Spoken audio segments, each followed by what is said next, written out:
Hi hello friends, എല്ലാ കൂട്ടുകാർക്കും നമ്മുടെ സ്വാന്തനം 2 സീരിയലിൽ ഇനി വരാൻ പോകുന്ന ഒരു അടിപൊളി എപ്പിസോഡിൻ്റെ റിവ്യൂയിലേക്ക് തന്നെ സ്വാഗതം. ചാനൽ ആദ്യമായിട്ട് കാണുന്നുണ്ടെങ്കിൽ ഒന്ന് സബ്സ്ക്രൈബ് ചെയ്ത് ലൈക്ക് ചെയ്ത് സപ്പോർട്ട് ചെയ്യാൻ വേണ്ടി മറക്കല്ലേ. അങ്ങനെ പാണ്ഡ്യൻ സ്റ്റോർ 2 ഭാഗമാണ് ഞാൻ പറയണത്.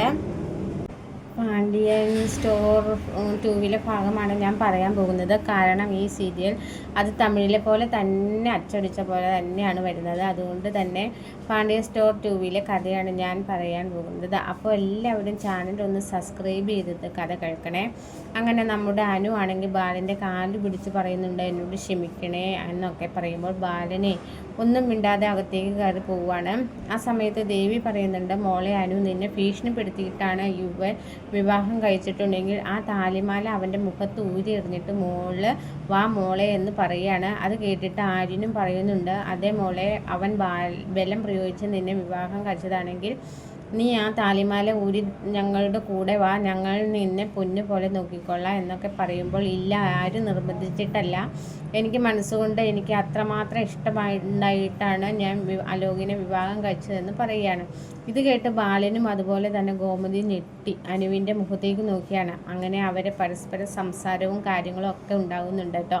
ആ സമയം അച്യുതാനാണെങ്കിൽ അലോകിനോട് പറയുന്നുണ്ട്, ഡാ, നിനക്ക് കോടീശ്വരനായിട്ടുള്ള ഒരു പെണ്ണിൻ്റെ വല്യേട്ടൻ കണ്ടുപിടിച്ചതല്ലേടാ, പിന്നെ നീ എന്തിനാടാ വെറും ഒരു പലചരക്ക് കടക്കാരൻ്റെ ബാലൻ്റെ മോളെ നീ വിവാഹം കഴിച്ചത്? നിനക്ക് കോടീശ്വരൻ മോളുടെ ആലോചന വന്നതല്ലേതാ, പിന്നെ നീ എന്തിനാടാ ഒരു ഗതിയും പരിഗതിയും ഇല്ലാത്ത ഇവളെ വിവാഹം കഴിച്ചതെന്നൊക്കെ പറയാണ്. അപ്പോൾ ഈ ഒച്ചപ്പാടും ബഹളവും ഒക്കെ കേട്ട് നമ്മുടെ ഇന്ദിരാമ്മ അവിടേക്ക് വരുവാട്ടോ. അമ്മ പറയുന്നുണ്ട്, അതെ, എല്ലാവരും മതി, നിർത്ത്. ഈ വീട്ടിൽ ആര്യൻ നമ്മൾ കൃഷ്ണമംഗലത്തെ മിത്രനെ വിവാഹം കഴിച്ചു. മുറപ്രകാരം അവരെ മുറപ്പെണ്ണും മുറച്ചെറുക്കനുമാണ്. അതുപോലെ തന്നെ ഇപ്പോൾ അലോക അനുവിനെ വിവാഹം കഴിച്ചു. അവരും മുറപ്രകാരം മുറപ്പെണ്ണും മുറച്ചെറുക്കനുമാണ് അല്ലേ? പിന്നെ നിങ്ങൾ എന്തിനാ ഇത്ര ബഹളം വഴക്കും കാര്യങ്ങളൊക്കെ ഉണ്ടാവുന്നത്? ഇത് ആദ്യമായിട്ടൊന്നുമല്ലല്ലോ ഇവിടെ സംഭവിക്കുന്നത്. ഇവിടുത്തെ വിവാഹം എല്ലാം ഒളിച്ചോടി പോയല്ലേ നടക്കുന്നത്. ഇന്ന് ഇന്ദിരാമ്മ ബാലനെയും ഗോമതിയെയും ഒന്ന് കുത്തി പറയാട്ടോ. അതിനുശേഷം ഇന്ദിരാമ്മ പറയുന്നുണ്ട്, എന്തെങ്കിലും ആവട്ടെ മക്കളെ, നിങ്ങൾ വാ എന്ന് പറയാണ്. ആ സമയത്ത് അനു വാ അലോകേട്ട എന്ന് പറഞ്ഞിട്ട് അലോകിൻ്റെ കൈ പിടിച്ച് അനു കൃഷ്ണമംഗലത്തേക്ക് പോവാട്ടോ. ബാലനും ഗോമതിയും അത് കേട്ട് ഷോക്കാവുകയാണ്. അലോകിൻ്റെ കൈ പിടിച്ച് അനു പോകുന്ന കാണുമ്പോഴേ എല്ലാവരും ആ കാഴ്ച നോക്കി നിൽക്കുകയാണ്. ശേഷം ബാലനും ഗോമതിയും ആര്യനും മിത്രയും അലോകും ആകാശും ആര്യനും മീനാക്ഷിയും ദേവി എല്ലാവരും അകത്ത് കയറി എല്ലാവരും വിഷമിച്ചിരിക്കുകയാണ്. ഗോമതി ആണെങ്കിൽ ദേവിയുടെ മടിയിൽ തല വെച്ച് പൊട്ടിക്കരഞ്ഞുകൊണ്ടിരിക്കുക കേട്ടോ. സുകന്യ നേരെ കൃഷ്ണമംഗലത്തേക്ക് പോകുന്നുണ്ട്. അങ്ങനെ കൃഷ്ണമംഗലത്തേക്ക് എത്തുമ്പോഴേക്കും അലോകിനെ എല്ലാവരും ക്വസ്റ്റ്യൻ ചെയ്തുകൊണ്ടിരിക്കുകയാണ്. ആ സമയത്ത് നമ്മുടെ അച്യുതൻ ചോദിക്കുക, നീ എന്തിനാണ് അവളെ വിവാഹം കഴിച്ചത്? നമ്മുടെ ഒരു വാക്ക് പോലും പറഞ്ഞില്ലല്ലോ. അപ്പോൾ അനന്തൻ പറയുന്നുണ്ട്, നീ കള്ളം പറയരുത്. നിൻ്റെ മോൻ എന്തെങ്കിലും ചെയ്യുന്നുണ്ടെങ്കിൽ അത് നിന്നോട് ചോദിക്കാതിരിക്കുമോ? നീ അറിഞ്ഞിട്ടായിരിക്കും അവൻ ഓരോരോ കാര്യങ്ങളും പറയുന്നതും ചെയ്യുന്നതും. അതുകൊണ്ട് നീ ഇത് സത്യമായിട്ട് ഞാൻ അറിഞ്ഞിട്ടില്ല എന്ന് ചേട്ടൻ നല്ല ആലോചന അവനെ കൊണ്ടുവന്നതല്ലേ? ആ ആലോചനയിൽ ഞങ്ങൾ തൃപ്തരായിരുന്നു. അല്ലാതെ ഇവൻ ഇങ്ങനെ ചെയ്യുമെന്ന് ഞങ്ങൾ ഒരിക്കലും വിചാരിച്ചില്ല. നിൻ്റെ മോൻ തിരുവനന്തപുരത്ത് ഒരു കല്യാണത്തിന് പോയെന്ന് പറഞ്ഞിട്ട് കല്യാണം കഴിക്കാൻ പോയെന്ന് നീ പറഞ്ഞില്ലല്ലോടാ അച്യുത. ഏട്ടാ, എന്നെ ഒന്ന് വിശ്വസിക്കുക, സത്യമായിട്ട് എനിക്ക് ഈ കാര്യം അറിയില്ല എന്ന് പറയുകയാണ്.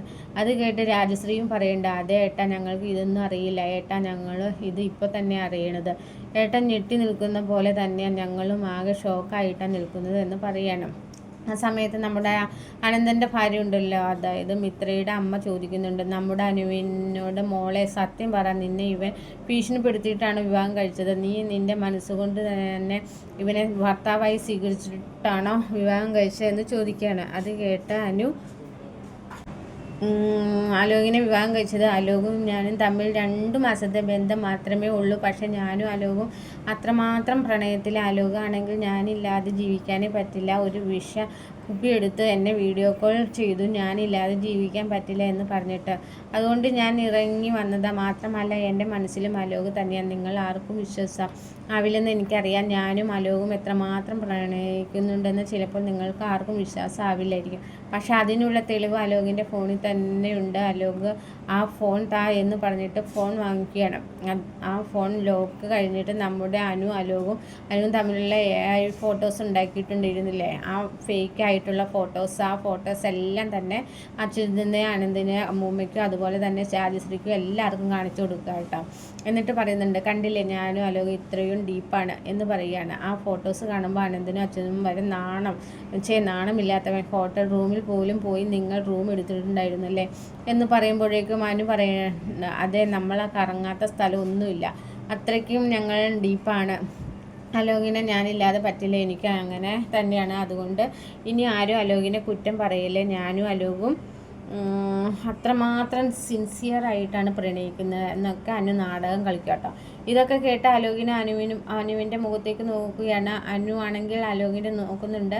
അലോക് മനസ്സിൽ വിചാരിക്കുകയാണ്, ഓ ഞാൻ അവൾക്ക് ഒരു ആപ്പ് വയ്ക്കാൻ നോക്കിയതാണ്, അവൾ എനിക്ക് ആപ്പ് വെച്ചല്ലോ എന്ന് ആലോചിക്കുകയാണ് അലോക്. അതിനുശേഷം നമ്മുടെ രാജശ്രീ പറയുന്നുണ്ട്, സത്യത്തിൽ ഇവൻ നിന്നെ വിവാഹം കഴിച്ചതാണോ എന്ന് ചോദിക്കുമ്പോഴേക്കും, നിങ്ങൾ എൻ്റെ കഴുത്തിലെ താലി കണ്ടില്ലേ, ഇത് കണ്ടിട്ട് നിങ്ങൾക്ക് മനസ്സിലായില്ലേ ഞാൻ ഈ വീട്ടിൽ നിന്ന് താലിയായിട്ടാണ് ഇറങ്ങിപ്പോയത്, അല്ലല്ലോ, അലോക് ഒരു അടുത്തുള്ള ഒരു ചെറിയ ക്ഷേത്രം വെച്ചിട്ട് താലി കെട്ടിയതാ എന്ന് പറഞ്ഞിട്ട് കാണിച്ചു കൊടുക്കുക കേട്ടോ. അത് പിന്നെ എല്ലാവരും വിശ്വസിച്ചു, എല്ലാവരും ഓക്കെ ആവുന്നുണ്ട്. അലോകില്ലെങ്കിൽ അനുവിനെ കൊല്ലാനുള്ള ദേഷ്യം ഉണ്ട് കേട്ടോ. അലോകിന് ആകെ ദേഷ്യം വന്നിങ്ങനെ ഇരിക്കുകയാണ്. ആ സമയത്ത് ഇന്ദിര പറയുന്നുണ്ട്, ഇന്ദിരാമ്മ പറയുക, ഇത് എല്ലാവരും നിർത്തിക്കോ, നടക്കേണ്ടത് നടന്നു, എന്തായാലും ഈ വീട്ടിൽ ഒരു മരുമകൾ വന്നു കയറി, അപ്പം നമ്മൾ ചടങ്ങ് കാര്യങ്ങളൊന്നും തെറ്റിക്കാൻ പാടില്ല, അവരുടെ കാര്യങ്ങളൊക്കെ നമ്മൾ നോക്കി കണ്ട് ചെയ്യണം എന്നൊക്കെ നമ്മുടെ അമ്മൂമ്മ പറയുകയാണ്. അതേസമയം ബാലയാണെങ്കിൽ ആകെ വിഷമിച്ചിരിക്കുകയാണ്. പെട്ടെന്ന് ബാലൻ അവിടെ ഇറങ്ങിപ്പോകാൻ വേണ്ടി പോകുമ്പോഴേക്കും നമ്മുടെ ആര്യനും ആകാശവും ഒക്കെ പണ്ട് അച്ഛ എവിടെയാ അച്ഛ ഇറങ്ങിപ്പോണത്, എന്തെങ്കിലും പ്രശ്നം വന്നാൽ അച്ഛ ഒരു ശീലമായി, അച്ഛൻ എവിടെയും പോകണ്ട എന്ന് പറയുകയാണ്. ഇത് കേട്ട് ഗോമതി പറയാ, വീടടാ, ആ മനുഷ്യൻ എവിടെയാ അച്ഛ പോട്ടെ, നിങ്ങൾ ആരെങ്കിലും ആ മനുഷ്യന് കുറച്ച് സമാധാനം കൊടുക്കുന്നുണ്ടോ? ഇതേ ആദ്യം ആകാശം മീനാക്ഷിയും കൂട്ടിക്കൊണ്ടുവന്നു, അതിനുശേഷം നീയും ഇത്രയും വിവാഹം, പിന്നീട് ഇപ്പോൾ അനുവും അലോകും തമ്മിലുള്ള വിവാഹം, അങ്ങനെ പല പല പ്രശ്നങ്ങളോ. അദ്ദേഹം വിചാരിക്കുന്ന പോലെ ഒന്നും ജീവിതം മുന്നോട്ട് പോണില്ല. നിങ്ങൾക്ക് ആർക്കെങ്കിലും എന്തെങ്കിലും കുറച്ച് അദ്ദേഹം കുറവ് വരുത്താറുണ്ടോ? അതുകൊണ്ട് അദ്ദേഹത്തിന് സമാധാനം കിട്ടണം, എവിടെയെങ്കിലും അദ്ദേഹം ഒന്ന് പോട്ടെ, നിങ്ങൾ ആരും ഇടപെടണ്ട എന്ന് പറയാണ്. വണ്ടി എടുത്ത് അവിടെ നിന്ന് നേരെ ഗോമതി സ്റ്റോഴ്സിൽ പോവാട്ടോ. എന്നിട്ട് ഗോമതി സ്റ്റോഴ്സ് അടിച്ചു വാരി തുടക്കം ഒക്കെ ചെയ്തിട്ട് കൊണ്ടിരിക്കുകയാണ്. ഇത് കണ്ട് രാമൻ ചേട്ടൻ വരുന്നുണ്ട്. എടാ ബാല, നിനക്ക് ഇതെന്ത് പറ്റിയടാ, മോളുടെ വിവാഹം മുടങ്ങി വെച്ച് നീ ഇവിടെ വന്നിട്ട് ഇങ്ങനെയൊക്കെ ചെയ്യേണ്ട കാര്യം എന്താണ്, നീ വീട്ടിൽ പോയി ഇരിക്കുക, എന്തൊക്കെ പറയുകയാണ് നമ്മുടെ ചേട്ടൻ. അപ്പോഴേക്കും കടയിലേക്ക് കസ്റ്റമേഴ്സ് വരുന്നുണ്ട് കേട്ടോ. അപ്പോൾ 2 പെണ്ണുങ്ങൾ വരുവാണ്. അവർ ബാലനോട് ചോദിക്കുകയാണ്, ബാലേട്ട മോൾ ഓടിപ്പോയെന്ന് കേട്ടല്ലോ, അത് ആ വൃത്തികെട്ട അലോകിൻ്റെ കൂടെ ഇതുപോലത്തെ ഒരു വൃത്തികെട്ടൻ്റെ കൂടെ ജീവിക്കാനായിട്ടാണ് ബാലേട്ട മോളിൽ ഇറങ്ങിപ്പോയത് എന്നൊക്കെ ഇങ്ങനെ പറയുകയാണ് കേട്ടോ.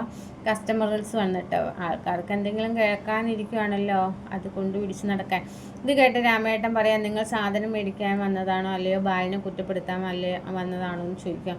മനസ്സ് തകർന്നിരിക്കുകയാണ്, ഈ സമയത്ത് നിങ്ങൾ ഇങ്ങനെ ഒന്നും പറയല്ലേ എന്ന് രാമേട്ടൻ പറയാട്ടോ. അങ്ങനെ വീട്ടിലാണെങ്കിൽ ഗോമതിയൊക്കെ ആകെ വിഷമിച്ച് പൊട്ടിക്കഴിഞ്ഞിരിക്കുകയാണ്. അതേസമയം കൃഷ്ണമംഗലത്താണെങ്കിൽ നമ്മുടെ അലോകിൻ്റെയും അനുവിൻ്റെയും ഫസ്റ്റ് നൈറ്റിൻ്റെ കാര്യങ്ങളൊക്കെ ചെയ്യാൻ വേണ്ടി ഒരുങ്ങും കേട്ടോ. അതായത് ചെറിയ രീതിയിൽ പാലുകാച്ചലും കാര്യങ്ങളൊക്കെ നടത്തുന്നുണ്ട്. അവർക്ക് കൊടുക്കാനായിട്ട് ഫസ്റ്റ് നൈറ്റിന് അനു ആണെങ്കിൽ നല്ലതായിട്ട് ഒരുങ്ങി ആഭരണങ്ങളൊക്കെ ഇട്ട് റെഡി ആയിട്ട് ഇരിക്കുക കേട്ടോ.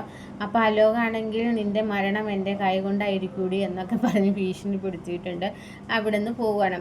അനു ആണെങ്കിൽ പറയുകയാണ്, അതെ, നിങ്ങൾ വേറെ പോയി കിടക്കുമെന്ന് വേണ്ട, എല്ലാവർക്കും സംശയം ഈ റൂമിൽ എൻ്റെ കൂടെ തന്നെ കിടക്കണം എന്ന് പറഞ്ഞിട്ട് അലോകിൻ്റെ അടുത്ത് നിങ്ങൾ നിലത്ത് കിടന്നാൽ മതി, ഞാൻ കട്ടിലിന് മുകളിൽ കൊടുക്കും എന്ന് പറഞ്ഞിട്ട് അലോകിൻ്റെ നിലത്ത് അനു കട്ടിലിൻ്റെ മുകളിലും കയറി കിടക്കുകയാണ്. എല്ലാവരുടെയും വിചാരം അവർ സുഖമായിട്ട് ജീവിക്കാൻ തുടങ്ങിയതാണ്. പക്ഷെ അനു ഓരോരോ പണി തന്നുകൊണ്ടിരിക്കുകയാണ്, പോവാണ് അലോകിനെ. അതായത് ഇപ്പോൾ അലോകിനെ വെറും തറയിൽ കിടത്തി, നാളെ അലോകിൻ്റെ വേറെ പല പണികളും കൊടുക്കും. എന്തായാലും അങ്ങനെ അടുത്ത ഭാഗങ്ങളിൽ ഇനി കാണാൻ പോകുന്നത്, അതായത് കൃഷ്ണമംഗലംകാരി ദേവമംഗലംകാരെ എന്തുമാത്രം പീഡിപ്പിച്ചു, എത്രമാത്രം ദ്രോഹിച്ചു, അതിനൊക്കെ പകരം വീട്ടാൻ പോകുന്നു നമ്മുടെ അനുമോളാണ്. കാത്തിരുന്ന് കാണാം ഫ്രണ്ട്സ്. വീഡിയോ ഇഷ്ടപ്പെട്ടാൽ ലൈക്ക് ചെയ്യുക, സബ്സ്ക്രൈബ് ചെയ്യുക, കമൻറ്റ് ചെയ്യുക. ഇന്നത്തെ എപ്പിസോഡിലെ ഈ എപ്പിസോഡ് വന്നാൽ ഈ ഭാഗം തന്നെയായിരിക്കും നിങ്ങൾ കാണാൻ സാധിക്കുന്നത് കേട്ടോ. മറ്റൊരു വീഡിയോയുമായി കാണാം friends. Take care, Tata, bye bye.